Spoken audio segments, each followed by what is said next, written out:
Hey guys, Box90 here with the last video for the limited format of Dragon's Maze. So this one is going to be about the mythics and rares that I would choose from in a limited environment. So obviously any big creature has decent power is something to pick in terms of raw strength, but this is kind of the things that I would aim for more than, I'm not just going to say go for all the good stuff. These are the ones I would pick. So again, there's no order to it. These are just the best ones I would choose. The countdown will be for EDH, and that will be coming up soon enough. So let's start off with Rurik Thar, the Unbowed. He is huge. Vigilance is a massive deal because he's big enough to block most of their big guys. Reach, he takes down their flyers. Yeah, he has to attack each turn, but that doesn't really matter. And if they want to try to remove him, it's going to cost them so much damage that it's almost not worth their time to do that, even if they have to. He hits board, it's going to be so difficult to deal with him. One of the best, if not the best, rares that you can get in limited environment. Barrel is the Scar Striped. 3 for a 2/2. Each creature has Scavenge. So Scavenge is nice because you trade your little guys up and power up your bigger ones even more. And of course, he himself can regenerate, so he's a pretty solid, cheaper rare to place.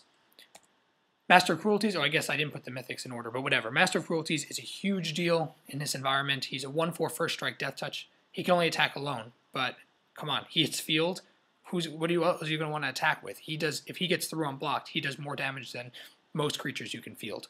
First strike also makes him a huge threat. There aren't many first strike sources, and the death touch basically means he kills whatever is blocked, so he puts your opponent on a timer that they have to just draw and play enough creatures to stop him. Otherwise, if he hits them, their life total goes to 1, which means the next turn, chances are they're dead since they've been trying to deal with him for a while. Very, very powerful. Awesome guy. Then you have Flesh and Blood. Exile target creature card from the graveyard. You scavenge essentially that power into a bigger creature. So the 5 is a bit expensive, but that can be useful if you have, say, Aetherling as unblockable. Although, again, whatever the color combination you're going to run. But it even boosts up smaller guys, and it's pretty solid. Blood is the main reason to run it because it allows your creature to fight either a creature or player. 2 mana, potentially do a bunch of damage. This plus Rurik Thar equals lots of damage. Awesome. Breaking and Entering. Breaking is huge in limited environment because you mill 8 cards. Milling is very viable when your decks are 40 cards.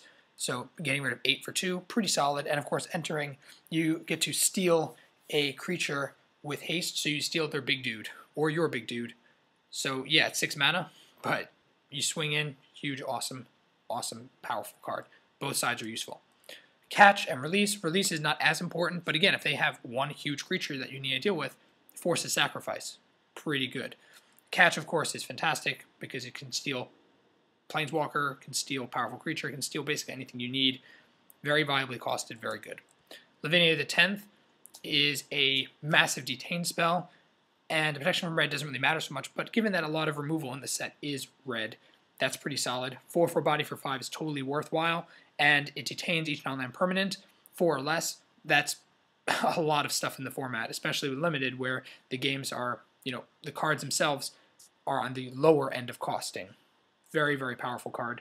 Very awesome. Detain is solid in limited environment. Sign of Vitu-Ghazi is just raw power. It's almost like a Titan in this environment. It costs 5 mana for a 4/4 body, but then it gives you at least 2 1/1 flying birds. That's 6 power for 5, and that presumes you don't have, Advent of the Worm or something. Really, really powerful creature. Very solid pick. Teysa is, it's big. 4/4 Vigilance pro creatures, which means it's basically unblockable. Vigilance is really, really nice because it allows you she can take care of some of their smaller guys, and of course if they do damage, you get bodies and it destroys the creature. She's just all good, all in one. Saboteur Hydra, double strike, being able to add more and more counters makes him more and more of a threat. Very, very solid, especially as you ramp up.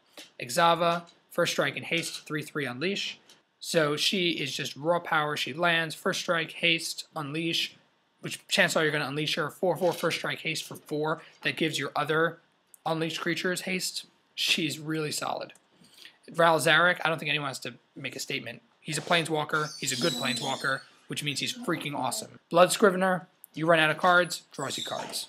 Voice of Resurgence, everyone knows why this guy is good. He's equally good, if not even more broken, because there are fewer answers to him in limited. Aetherling, unblockable, being able to pump up and being able to save it. 6 mana is a bit hefty, but come on, it's freaking awesome. And of course, Mirko Vosk. Everyone's like, he's terrible. Well, guess what? In Limited, he's awesome. Because Mind Funeral in Limited is almost unfair. It almost guarantees to mill their deck. If it doesn't mill their deck the first swing, he can fly in again. Very, very powerful card. Very awesome. So those are the mythics and rares that I would pick from in a sealed environment, preferably. Let me know your thoughts if it differs or if you agree. Any sort of ideas, put them down below in the comments section as well. Check out my channel sponsors in the description of the video, and stay tuned for more videos involving Standard and EDH Commander. Roxabox90 signing out. I'll see you guys next time.